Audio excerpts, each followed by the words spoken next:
네, 라면, 과자, 빵, 여러 기업들이 줄줄이 이 품목들 가격을 내리고 있습니다. 가격을 내린다고 하니까 좋긴 좋은데 이게 소비자들이 실감을 갖는 수준인가? 또 이렇게 사실상 정부 압박에 의해서 내리는 게 온당한 것인가? 언론에서도 이 부분을 짚어보고 있는 중입니다. 오늘 이 문제를 얘기해보고 정부가 지금 물가 상황을 얼마나 심각하다고 느끼길래 이러는 건지, 또 외국은 어떤지 전반적으로 물가 얘기를 해보도록 하겠습니다. KBS 경제부 서영민 기자 나와 있습니다. 어서 오십시오. 안녕하세요. 예. 네. 이 거슬러 올라가면은 추경호 부총리가 KBS 일요진단에 출연해서 이제 얘기를 하면서부터 네. 이게 쭉 이어져 왔어요. 한 보름쯤 전입니다. 18일 날이죠. 이날 일요진단 출연해서 어떻게 얘기를 했냐면 지금 국제 밀 가격은 상당히 많이 떨어졌는데 지난해 올렸던 라면 가격은 안 떨어졌다. 좀 내려줬으면 좋겠는데 정부가 그런 말을 할 수는 없고 소비자 단체들이 좀 나서줬으면 좋겠다라고 말은 했습니다. 그러고 나서 뉴스가 쏟아졌고요. 그 주에, 지난주에. 그러고 난 뒤에 뭔가 움직임이 있더니 결국 제분업계와 저희 정부가 이번 주 초에 만났습니다. 농식품부가. 근데 사실 라면 업계였는데 만난 건 제분업계였죠. 그 제분업계는 그 네. 밀가루를 만드는 네, 회사들을 말하죠. 맞습니다. 근데 가격을 내려야 하는 건 물론 제분업계가 내리면은 식품업계도 내릴 수 있겠습니다만. 네, 근데 최종적으로는 식품업계가 내린 거고. 그것 때문입니다. 그러니까 식품업계에다가 라면업계에다가 가격 좀 내릴 수 없겠느냐는 의견들이 쏟아지니 언론에서 답하기를 국제밀 가격은 내렸을지 몰라도 우리나라 밀가루 가격은 안 내렸다라고 하니까 그러니까 제분업계로 간 겁니다. 너네 왜 안 내렸니? 라고 된 거죠. 그래서 그 간담회가 있었고 그 간담회 바로 다음 달 정도부터 좀 내려줄 수 있다라고 했더니 바로 농심이 그러면 우리 신라면 50원 내릴게. 선제적으로. 네, 그리고 새우깡도 100원 내릴게. 근데 새우깡은 한 50년 만에 가격이 내리는 거라고 해요. 100원 내리는 게. 아, 그래요? 네, 뭐 신라면 한 13년 만이고 그 뒤로 다른 업체들도 이제 줄줄이 지금 오늘까지 계속 뉴스가 나오고 있죠. 예. 그 기업들이 지금 여기 보니까 농심, 삼양, 오뚜기, 롯데, 혜태, 뭐 SPC 이런 데가 다 지금 내린다고 하는 겁니까? 라면으로 시작했는데 사실 밀가루로 만드는 것이 라면뿐이지는 않지 않습니까? 과자도 밀가루로 만들 것이고 빵도 밀가루로 만들 것이고 해당되는 업체들이 점점 많아진 겁니다. 처음에 라면으로 시작했지만 밀가루로 갔다가 다시 내려오니까. 그래서 사실 28일 날 오뚜기 팔도도 참여한다고 했고 그 다음 날은 과자 업체 롯데웰푸드나 혜태저가 같은 데도 참여. 그리고 빵도 SPC가 참여. 그리고 어제는 편의점 업계에서도 나섰습니다. 우리도 동참하겠다. 롯데 아이스크림도 마찬가지고 오늘도 편의점 업계 계속돼서 CU도 우리 PB 품목들, 편의점이 메이커 만들어서 파는 것들은 낮추거나 동결하겠다. 그리고 이마트24도 편의점이거든요. 여기서도 뭐 커피, 우유, 생수 이런 것들 동결 내진 인하하겠다라고 발표를 했습니다. 아, 예. 네. 참 줄줄이 그렇게 이어지고 있는데. 네. 근데 이게 이제 효과가 얼마나 있을 것이냐. 물론 이거는 개개인별로는 체감이 좀 안 될 수 있어도 50원, 100원이 그렇게 크게 느껴지지 않는 사람들도 많다고 하니까. 그런데 또 전체적으로 또 볼 수도 있을 것 같기도 하고. 뭐 어떻게 설명할 수 있습니까? 효과는? 이 말씀은 뭐 직접적인 효과, 간접적인 효과 나눠서 설명을 드려야 할 텐데 일단 직접적인 효과만 보면 이건 한국은행 총재 말이면 다 좀 풀이가 될 것 같습니다. 사실 그래픽을 하나 준비해 오긴 했는데 지난주입니다. 지난주에 한국은행 총재가 정부의 물가 관리, 인위적인 관리가 어떻다고 보느냐 했더니 이거 지속 가능하지 않다라고 기자 질문에 답을 했어요. 그리고 부총리 라면 발언도 있고 난 바로 직후였거든요. 그때 물어보니까 정치적인 말씀으로 해석한다. 그러니까 실질적인 경제 효과는 크지 않다라고 딱 잘라 말한 약간 부정적으로 본 겁니다. 왜 그렇게 볼 수밖에 없냐면 라면이 물론 우리가 많이 먹는 음식이긴 하지만 물가를 측정할 때 한 400개 이상의 품목을 측정하는데 그중에 라면은 0.27% 들어갑니다. 아주 미미하죠. 근데 라면 자체도 미미한데 지금 내린 가격이 50원입니다. 50원이면 그것도 미미하죠. 그래서 이게 실제로 물가를 낮추는 효과, 이거 라면뿐만 아니고 뭐 과자나 뭐 이런 것들 다 합친다고 해도 그렇게 크지 않을 겁니다. 직접적인 효과는 크지 않을 수밖에 없고 그걸 위해서 정부가 개입하는 것 이게 지속 가능하지 않다라는 게 한국은행 총재 말인데 근데 간접 효과를 보면 얘기가 좀 다를 수 있습니다. 일단은 정치적인 효과. 라면 하니까 다가오잖아요. 왜냐하면 서민 음식이기 때문입니다. 그 먹을 것 없고 가난한 사람들이 마지막 한 끼 해결할 수 있는 수단 이로써도 설명을 할 수 있고요. 예. 그러니까 이게 정부가 물가를 낮추기 위해 특히 이 체감도가 높은 물가를 낮추기 위해 상당히 노력한다라는 인상을 정부가 줄 수 있는 거죠. 그래서 사실 물가를 잡아야 한다는 건 공통된 명제인 것이고 물가를 잡는다면 민심을 얻을 수 있는 거기도 하고 사실 내년 총선이 있기도 하고요.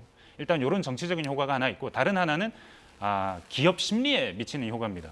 지금 이번에 라면의 가격이 떨어지는 동안 일어난 일들을 보면 처음에 부총리가 말을 했고 그다음에 총리가 나서서 말을 하고 공정위도 라면 혹시 담합아닌지 들여다봐야 하는지 모르겠다고 하고 예. 네, 그다음에 줄줄이 간담회도 있고 라면 업체뿐만 아니라 다른 곳들도 이렇게 파급 효과가 일어나는 걸 보면 국내 소비재를 생산하는 업체들이 무슨 생각을 하겠습니까? 앞으로 우리도 혹시 물건값 올리면 공정위 조사 들어오나 혹은 어디 정부 관계자가 말 한마디 하나 걱정할 수밖에 없겠죠. 어떤 위축 효과. 네, 그런 종류의 기업 심리의 효과가 있기 때문에 가격을 좀 억누르는 효과가 이런 측면에서는 좀 있을 수 있다. 직접적으로는 몰라도 네, 그 정도 설명은 할 수 있습니다. 그렇게 직접 효과와 간접 효과를 나누어서 설명을 해주는데. 네.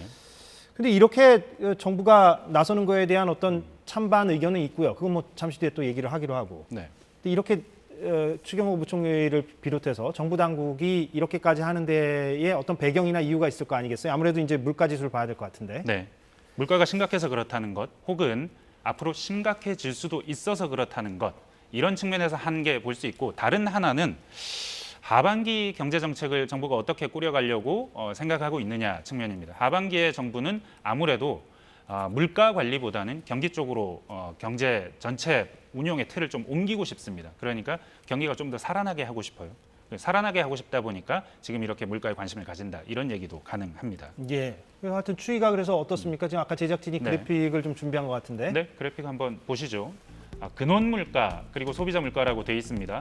소비자 물가 많이 떨어졌죠. 3.3입니다. 저거 보면 심각한지 모르겠어요. 근데 근원 물가는 보시면 아주 조금 떨어졌지만 지난해부터 거의 1년 동안 별로 안 떨어졌습니다. 4% 안팎이에요. 예. 그래서 이제 역전이 됐습니다. 보통은 낮은 게 보통인데 근원 물가라는 건 농산품이나 석유류 같은 그 물가 변동폭이 큰 품목들은 좀 뺀 건데 빼고 보니까 기조적인 흐름을 볼 수 있다는 건데 그 물가는 안 떨어졌습니다. 그 말은 뭐냐면 지금 떨어진 것은 석유류 가격이 좀 떨어져서 그렇다. 근데 이 효과가 다 하면 곧 다 한다고 보는데 그러면 다시 물가가 오를 수 있다.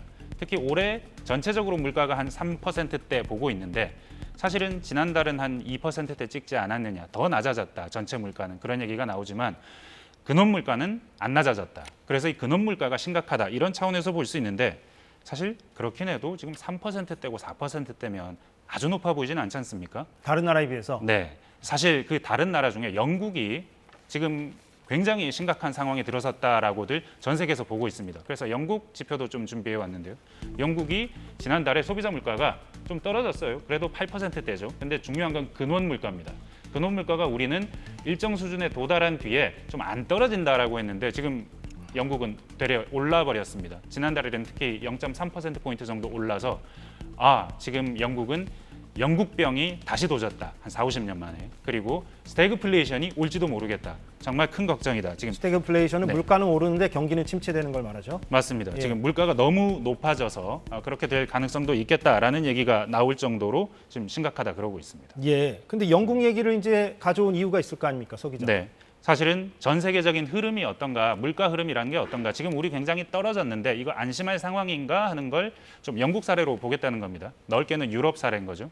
사실은 영국이 왜 이렇게 됐느냐, 물가가 왜 이렇게 오르느냐, 여러 가지 가설을 제기하는데 브렉시트 때문이다. 그러니까 세계화를 되돌렸기 때문에 일어나는 현상이다라는 얘기부터 서비스 물가가 올라서 그렇다. 그래서 임금이 오르니 거기에 맞춰서 가격을 올려야 되고 그래서 이 악순환이 벌어지는 거다 이런 얘기도 있는데 최근에 들어오는 얘기 중에 가장 흥미로운 얘기는 기업 이윤 얘기입니다. 기업이 탐욕적이어서 그렇다라는 얘기입니다. 영국이? 네, 예. 그런 의미에서 그리드플레이션, 그리드라는 탐욕이라는 단어와 인플레이션을 붙여서 그리드플레이션이라는 말이 나옵니다. 이 말은 뭐냐면 기업들이 코로나를 거치면서 굉장히 가격을 높일 수 있는 가능성을 발견했다. 가격을 높여도 사람들이 사더라. 집에 있으니까 밖에 외식 못하니까.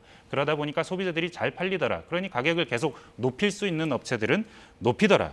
이런 이야기입니다. 근데 이 이야기는 아주 특별한 기업들에 해당하는 거겠죠. 아무나 가격을 높일 수는 없지 않겠습니까? 독점력이 있는 기업들, 이런 기업들의 한한 이야기이긴 합니다. 아, 그렇군요. 네. 그래서 영국은 하여튼 그런 그리드플레이션이라는 말이 나올 정도로 기업이 어떤 네. 이유가 돼서 기업의 어떤 탐욕 네. 내지는 이윤 추구가 이유가 되어서 물가 상승의 어떤 요인이 발생한다는 그런 관점도 있다는 얘기죠. 네, 영국은. 그 이야기를 조금 확장해 볼 수 있는 것이 이번 주에 IMF가 지금 22 영국 중앙은행에서 회의를 하는데 거기 참석하는 과정에 보고서가 하나 나온 게 있습니다.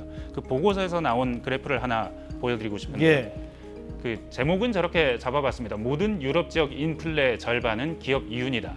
빨간 게 기업의 이윤의 몫인데 2020년이죠. 코로나 이후로 점점 급격히 늘어난 게 보이실 겁니다. 지금은 인플레이션이 한 반 정도는 기업 이윤 때문인 것 같다. 저게 무슨 말이냐면 코로나 이후로 기업들이 물건 값을 올려도 어느 정도 산다. 네, 산다. 소비가 줄어들지 않는다. 이런 지점을 발견해서 상당수 기업들이 물건 값을 올리더라는 겁니다. 소비재 기업들이. 저 빨간 표시가 이윤이군요. 예. 빨간 게 점점 늘어난다는 건데 그래서 지금 이 인플레이션의 가장 큰 몫이 기업의 이윤이 차지한다.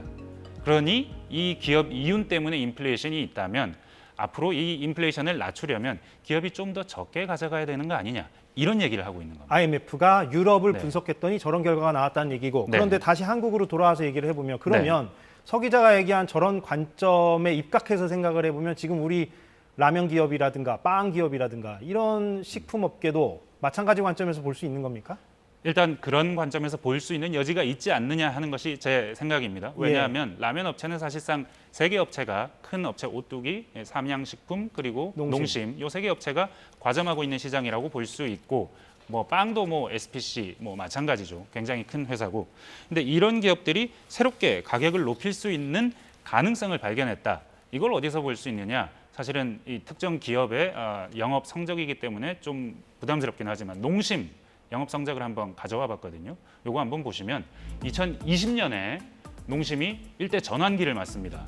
네, 18년, 19년에 비해서 훨씬 많이 늘었죠. 저게 코로나 때문입니다. 사람들이 밖에 나가서 사 먹질 않으니까.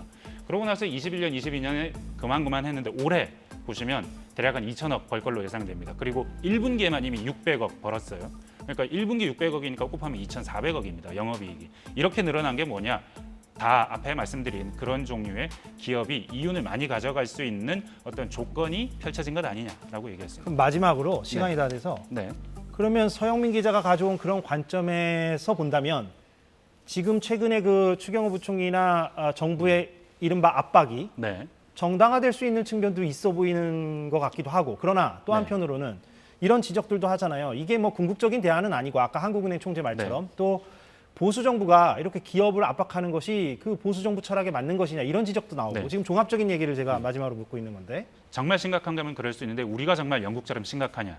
이건 좀 다른 것 같긴 합니다. 그런 우려가 다르다. 있을 수는 있지만 그건 다르다. 그리고 보수 정부가 그럴 수 있느냐? 근데 정치적인 쇼잉이라는 것은 보수 정부든 진보 정부든 다르지 않습니다. 어떻게든 정치적 효과를 누리려면 그럴 수 있는 건데 근데 사실은 너무 거칠다 이런 비판은 모두가 합니다. 이렇게 정부가 해도 되는 거냐? 공정위 뭐 이런 얘기들 해가면서 그렇다면 무엇이 다른 대안이 무엇이 있느냐? IMF 같은 곳에서는 수석 부총재가 말을 했는데 이렇게 기업들이 이윤을 많이 가져가는 경제에서는 금리를 올려야 된다.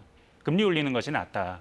이것이 전공법이다라는 건데 문제는 금리를 올리면 하반기 아까도 말씀드렸지만 정부는 경기 쪽으로 옮기고 싶은데 금리를 올리면 경기가 안 살죠. 투자하기 어렵고 그리고 혹시 사고 일어날 확률도 높으니까 그 점에서 정부는 경기를 위해서 금리를 높이고 싶진 않고 그러니 어떻게든 물가가 올라갈 가능성을 꾹꾹 눌러두고 싶고 그래서 조금은 거칠지만 모든 걸 감수하기 위해서 내년에 선거도 있기 때문에 그런 차원에서 지금 이렇게 거칠지만 확실히 효과가 있다고 믿어지는 정치적인 효과나 뭐 기업 심리 효과는 이쪽으로 온 것 아닌가 하는 생각이 듭니다.